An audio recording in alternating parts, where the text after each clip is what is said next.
সুপ্রিয় শিক্ষার্থী বন্ধুরা, আমরা কনসেপ্ট ক্যাপসুলের আজকে খুব ইন্টারেস্টিং একটা টপিক নিয়ে হাজির হলাম তোমাদের সামনে। সেটা হচ্ছে বর্ণান্ধতা। আসলে বর্ণান্ধতার জেনেটিক বেসিসটা কি সেটা নিয়ে আমরা আলোচনা করব। চলো আমরা একটু দেখে ফেলি।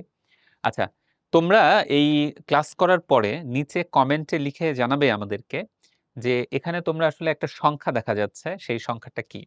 এটা আমি বলছি না।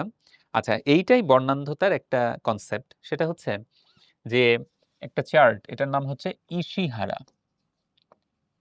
Ishihara chart. এর মাধ্যমে আমরা বুঝতে পারি যে সে বর্ণান্ধ কিনা। ঠিক আছে? এটা হচ্ছে লাল এবং সবুজ। এরা যখন অ্যামালগামেটেড থাকে, যখন একটা আরেকটার মধ্যে মিক্সিং অবস্থায় থাকে, তখন তারা আলাদা করে বুঝতে পারে না। যেমন এটার মাধ্যমে আমরা বর্ণান্ধতার টেস্ট হয়ে যাবে। তোমরা নিচে কমেন্টে অবশ্যই জানাও যে এখানে কি দেখা যাচ্ছে, কোন সংখ্যা এখানে লেখা আছে। ঠিক আছে? আমি বলে দিচ্ছি না। আচ্ছা, আমরা চলে আসি বর্ণান্ধতার জেনেটিক বেসিসে। আচ্ছা, সেটা হচ্ছে বর্ণান্ধতা, এটা হচ্ছে একটা সেক্স লিঙ্কড ইনহেরিটেন্স। এটা হচ্ছে একটা সেক্স লিঙ্কড ইনহেরিটেন্স। তার মানে সেক্স ক্রোমোজোমের মাধ্যমে এটা বংশ পরম্পরায় এটা ট্রান্সফার হয়। আচ্ছা, তো সেক্স লিঙ্কের মধ্যে তোমরা একটু ইন্টারেস্টিং, যেমন ধরো এক্স এক্স আছে, আবার এক্স ওয়াই আছে মানুষের। তাহলে কোন সেক্স লিঙ্কডের মাধ্যমে এটা ইনহেরিটেড হয়? এমন একটা যেটা মেল এবং ফিমেলে কমন। তাহলে দেখো concept X X X Y, তাহলে দুটাতেই কমন কোনটা? কমন হচ্ছে এক্স। এই জন্য সেক্স লিঙ্ক ইনহেরিটেন্স এটা হচ্ছে আসলে এক্স লিঙ্কড ইনহেরিটেন্স। এটা আসলে এক্স লিঙ্ক এক্স মানে এক্স ক্রোমোজোমের মাধ্যমে এটা সঞ্চারিত হয়, কারণ এটা পুরুষেও থাকে মহিলাতেও থাকে। বুঝতে পারছো? এটা ওয়াই ক্রোমোজোমের মাধ্যমে কিন্তু ইউজুয়ালি হয় না। আচ্ছা, 2 নম্বর হচ্ছে এই বর্ণান্ধতা বলো বা সেক্স লিঙ্ক ইনহেরিটেন্স, এখানে দায়ী জিন, এখানে দায়ী জিন এটা ইউজুয়ালি হচ্ছে প্রচ্ছন্ন।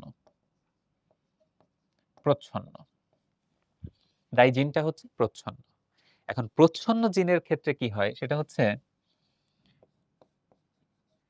বৈশিষ্ট্য প্রকাশ প্রকাশে দুটি জিন লাগে। দুটি জিন লাগে, বৈশিষ্ট্য প্রকাশে দুটি জিন লাগে। আচ্ছা, এক্ষেত্রে দেখো খেয়াল করো, সেটা হচ্ছে এক্স প্লাস এক্স প্লাস, এটা হচ্ছে স্বাভাবিক, এটা হচ্ছে আমাদের স্বাভাবিক মহিলা। মহিলাদের ক্ষেত্রে আমরা যদি বলি এক্সি এক্স প্লাস। প্রশ্ন হচ্ছে তোমাদের কাছে যে এ কি বর্ণান্ধ হবে? হবে কিনা সেটা এখানে উত্তর দেওয়া আছে। বৈশিষ্ট্য প্রকাশে দুটি জিন লাগে। ঠিক আছে? তাহলে এ হবে, এ আসলে স্বাভাবিক, স্বাভাবিক কিন্তু মানে সে নিজে স্বাভাবিক কিন্তু আসলে স্বাভাবিক না। আসলে বর্ণান্ধতা বাহক। তো এদেরকে সাধারণত বাহক হিসেবে বলা হয়। হ্যাঁ, স্বাভাবিক কিন্তু বাহক, কারণ এদের মধ্যে ডিফেক্টিভ জিন আছে। ঠিক আছে? আচ্ছা, এবার আসো এক্সি এক্সি বলো, বৈশিষ্ট্য প্রকাশে কয়টি জিন লাগবে? দুটি জিন লাগবে। তাহলে মহিলারা বর্ণান্ধ হবে শুধুমাত্র যখন দুটি ডিফেক্টিভ জিন একসাথে থাকবে। হোমোজাইগাস অবস্থায় মহিলারা বর্ণান্ধ হবে। আচ্ছা, এবার আসো পুরুষের ক্ষেত্রে কি হয়। এক্স প্লাস ওয়াই, এটা হচ্ছে স্বাভাবিক, স্বাভাবিক, স্বাভাবিক পুরুষ, স্বাভাবিক পুরুষ। এক্স সি ওয়াই, এটা কেমন হবে? আচ্ছা, দেখো এখানে আমরা বলছিলাম বৈশিষ্ট্য প্রকাশে দুটি জিন লাগে। হ্যাঁ, কখন? যখন দুটি এক্স ক্রোমোজোম তখন। কিন্তু এখানে দেখো, এখানে একটা কিন্তু ওয়াই ক্রোমোজোম, এক্স ক্রোমোজোম একটাই। এজন্য পুরুষের ক্ষেত্রে একটি ডিফেক্টিভ এক্স ক্রোমোজোম অথবা তুমি জিন যেটাই বলো, জিন তো এই ক্রোমোজোমেই থাকবে, জিনই যথেষ্ট যথেষ্ট, তাহলে এটা হবে বর্ণান্ধ পুরুষ। তাহলে একটা জিনিস খেয়াল করো, সেটা হচ্ছে পৃথিবীতে পুরুষ বর্ণান্ধতার উপর ভিত্তি করে দুরকম, স্বাভাবিক পুরুষ, বর্ণান্ধ পুরুষ। পৃথিবীতে বর্ণান্ধতার উপর ভিত্তি করে মহিলারা 3 রকম, একটা হচ্ছে স্বাভাবিক মহিলা, একটা হচ্ছে স্বাভাবিক কিন্তু বর্ণান্ধতার বাহক মহিলা, যাদেরকে আমরা সহজে বাহক বলি, আর বর্ণান্ধ মহিলা। মহিলারা 3 রকম, ঠিক আছে? আচ্ছা, এখন আসো, সেটা হচ্ছে পুরুষে দেখো বর্ণান্ধ হওয়ার সম্ভাবনা কত? হাফ। যে কোনো পুরুষ, পৃথিবীর যে কোনো পুরুষ বর্ণান্ধ হওয়ার সম্ভাবনা কত? হাফ, 50-50। পৃথিবীর যে কোনো মহিলা বর্ণান্ধ হওয়ার চান্স কত? 1/3। বুঝছো জিনিসটা? দেখো, মহিলারা বর্ণান্ধ হয় অথবা বাহক হয় অথবা স্বাভাবিক হয়। তাহলে যে কোনো মহিলার বর্ণান্ধ হওয়ার চান্স, যে কোনো মহিলা, তার চান্স হচ্ছে 1/3, যে কোনো মহিলা। তাহলে আমরা কি এটা বলতে পারি যে হাফ গ্রেটার দেন 1/3? এটা তো সবাই জানে। হাফ গ্রেটার দেন 1/3, তার মানে পৃথিবীতে মহিলার চেয়ে পুরুষে বর্ণান্ধতা বেশি। এবং শুধু এটা বর্ণান্ধতার জন্য না, এটা যে কোনো এক্স লিঙ্ক ডিসঅর্ডার এর জন্য সত্য। যে কোনো এক্স লিঙ্ক ডিসঅর্ডার এটা পুরুষে বেশি হয়, এটা মহিলাতে কম হয়। এই যে এটাই কারণ। মহিলারা বাহক হয়, পুরুষ কখনো বাহক হয় না। খেয়াল করছো? দেখো, এখানে কোনো বাহক বলে কিছু নাই, তাহলে পুরুষ কখনো বাহক হয় না। মানে এগুলো হচ্ছে কনসেপ্ট, যেটা তোমার মাথায় রাখতে হবে। তাহলে দেখো, সেক্স লিঙ্কড ইনহেরিটেন্স বা x linked inheritance x chromosome দ্বারা সঞ্চারিত হয়। এরা সাধারণত প্রচ্ছন্ন জিন দ্বারা হয় এবং বৈশিষ্ট্য প্রকাশে 2টি জিন লাগে প্রচ্ছন্ন। তো মহিলাদের ক্ষেত্রে বিশেষ করে মহিলারা স্বাভাবিক বর্ণান্ধ বাহক কিন্তু স্বাভাবিক অথবা পিওর বর্ণান্ধ হয়, পুরুষেরা স্বাভাবিক অথবা বর্ণান্ধ হয়। তাহলে এক্স লিঙ্ক ডিসঅর্ডার অথবা বর্ণান্ধতা, যে কোনো ধরনের এক্স লিঙ্ক ডিসঅর্ডার পুরুষে বেশি, মহিলাতে কম। মহিলারা বাহক হয় কিন্তু পুরুষ কখনো বাহক হয় না। এই কনসেপ্টটা নিয়ে আমাদেরকে আলোচনা করতে হবে, তাহলে যে কোনো ধরনের প্রশ্নই আমরা উত্তর করতে পারবো। আসো, বর্ণান্ধ পুরুষ, তাহলে আমরা লিখে ফেলি XCY, স্বাভাবিক মহিলা ক্রস স্বাভাবিক ধরে নিলাম, এ বাহক না, হ্যাঁ, তাহলে X+X+। এদের মধ্যে যখন বিয়ে হলো, এর ফলাফল হিসেবে মানে ছেলে মেয়ে কেমন হবে সেটাই আমরা বের করব। আচ্ছা, সেটা হচ্ছে XCY, এখানে গ্যামিট দেখো XC অথবা Y, এখানে X প্লাস মানে এক ধরনের। তাহলে এদের ছেলে মেয়ে কেমন হবে? দুটো তো একই, তাহলে এটা এই এরকমই হবে।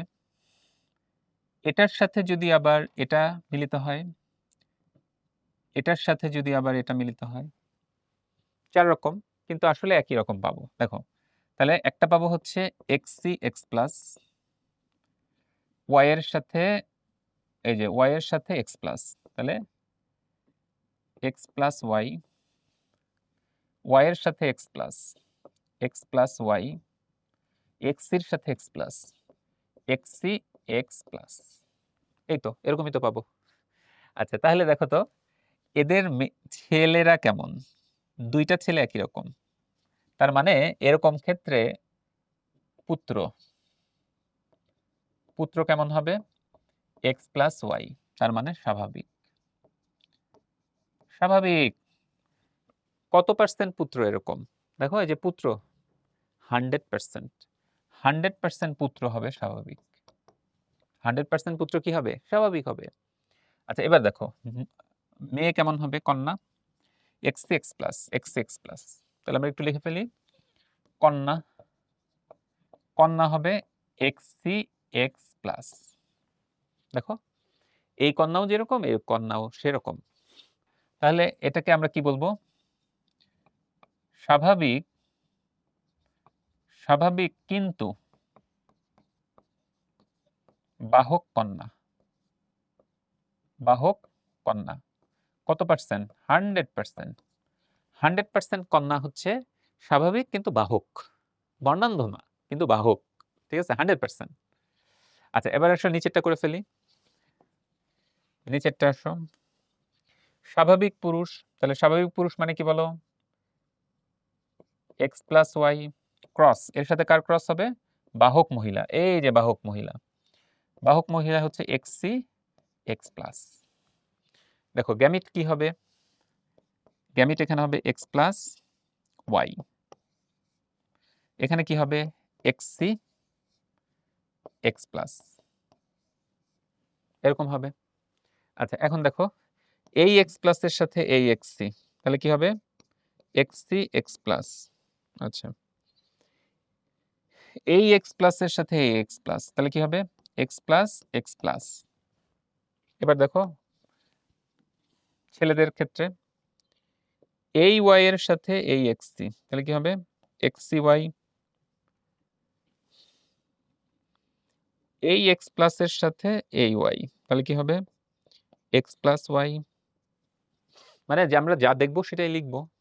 এখন দেখো তো, ওই যে ওটার মতো করে যদি আমরা একটু লিখতে চাই, তাহলে কি হয়?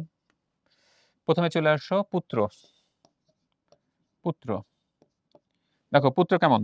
পুত্র X plus Y X C Y. তাহলে আমরা একটু লিখে ফেলি, পুত্র এক্স প্লাস ওয়াই বা এক্স সি ওয়াই। একটা পুত্র এক্স প্লাস ওয়াই, একটা পুত্র এক্স সি ওয়াই। ঠিক আছে, তাহলে এক্স প্লাস ওয়াই তার মানে স্বাভাবিক, স্বাভাবিক। এক্স সি ওয়াই মানে বর্ণান্ধ, বর্ণান্ধ। তাহলে বলতো স্বাভাবিক পুত্র হওয়ার সম্ভাবনা 50%, বর্ণান্ধ পুত্র হওয়ার সম্ভাবনা 50%। এই কন্ডিশনে, ঠিক আছে? যা দেখবো তাই লিখবো। আচ্ছা এবার আসো কন্যা, কন্যা, কন্যা। কন্যা কেমন দেখো? এক্স সি এক্স প্লাস, কন্যা হচ্ছে এক্স সি এক্স প্লাস, অথবা কন্যা কেমন? এক্স প্লাস এক্স প্লাস বা এক্স প্লাস এক্স প্লাস। এই তো কন্যা তো এরকমই। আচ্ছা এখন দেখো, তাহলে এই কন্যাটা কেমন? এই কন্যা হচ্ছে বাহক। এই কন্যা কেমন? এই কন্যা হচ্ছে স্বাভাবিক, স্বাভাবিক।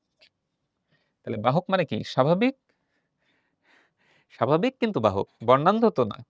তাহলে বলো বাহক কত পার্সেন্ট? বাহক হচ্ছে 50%। স্বাভাবিক কত পার্সেন্ট? স্বাভাবিক 50%। তাহলে আমি যদি একইভাবে বলি বর্ণান্ধ কত পার্সেন্ট? বর্ণান্ধ হচ্ছে 0%।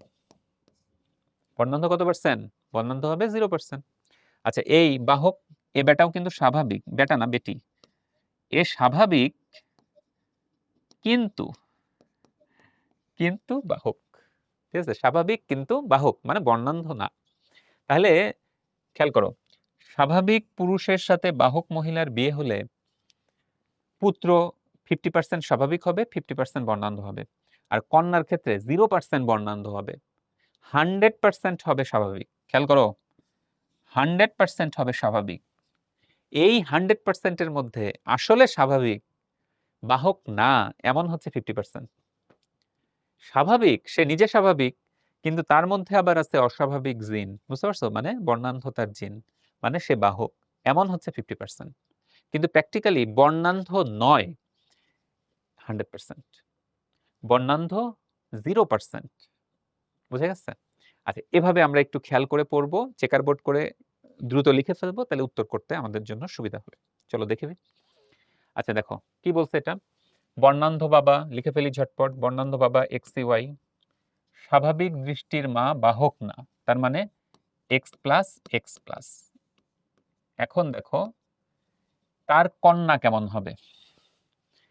এখন বলো বাবা থেকে কন্যার জন্য কি আসবে? এক্স সি আসবে। মা, মায়ের দুটো তো একই রকম, তাহলে এক্স প্লাস আসবে। তাহলে ডেফিনেটলি আমার কন্যা কেমন হবে? আমার কন্যা হচ্ছে এক্স সি এক্স প্লাস। এমন, তার মানে কি এ হচ্ছে স্বাভাবিক, স্বাভাবিক কিন্তু বাহক। যাই হোক, বাহক কিনা সেটা আমার এখানে বলে নাই। কন্যা স্বাভাবিক দৃষ্টি কিনা সেটার হার কত? দেখো 100% ক্ষেত্রে 100% ক্ষেত্রে এমনই হবে। তার মানে কন্যা স্বাভাবিক দৃষ্টিসম্পন্ন হবে। যদিও সে বাহক, সেটা ভিন্ন বিষয়। তাহলে স্বাভাবিক দৃষ্টির কন্যার সম্ভাবনা 100%, মানে বর্ণান্ধ হওয়ার সম্ভাবনা 0%। একটু আগে যেটা দেখলাম। আচ্ছা, বাহক মাতা, এই যে বাহক মাতা মানে কি, আবার লিখে ফেলি, xc x প্লাস। স্বাভাবিক পিতা, স্বাভাবিক পিতা মানে x প্লাস ওয়াই। তার পুত্র সন্তান, তাহলে বলো এ পুত্র সন্তানকে কি দিবে? ওয়াই দিবে। আর এ পুত্র সন্তানকে কি দিবে? xc বা x প্লাস, যে কোনোটাই দিতে পারে। তাহলে এদের পুত্র সন্তান কেমন হবে? এদের পুত্র সন্তান হবে xcy বা x প্লাস ওয়াই। এটা হওয়ার সম্ভাবনা 50%, এটা হওয়ার সম্ভাবনা 50%, মানে বর্ণান্ধ হওয়ার সম্ভাবনা 50%, আর স্বাভাবিক স্বাভাবিক হওয়ার সম্ভাবনা 50%। তাহলে প্রশ্ন কি বলছে? বাহক মাতা স্বাভাবিক পিতা, এই যে এইটা, পুত্র সন্তান এইটা, কত শতাংশ বর্ণান্ধ? এই যে দেখো বর্ণান্ধ 50%। তাহলে উত্তর হবে 50%। এভাবে একটু চেক করে উত্তরটা করতে হয়, একটু ম্যাথমেটিক্স এর মতো, কেমন? তাহলে এভাবে আমরা মনে রাখবো। ওকে, তাহলে হয়ে গেল। তাহলে বর্ণনা থেকে কিন্তু এভাবে তোমাদের জন্য প্রশ্ন আসতে পারে। খুবই ইন্টারেস্টিং টপিক, কিন্তু একটু চিন্তা ভাবনা করে উত্তর করতে হবে। ঠিক আছে? তোমাদের সবাইকে শুভকামনা।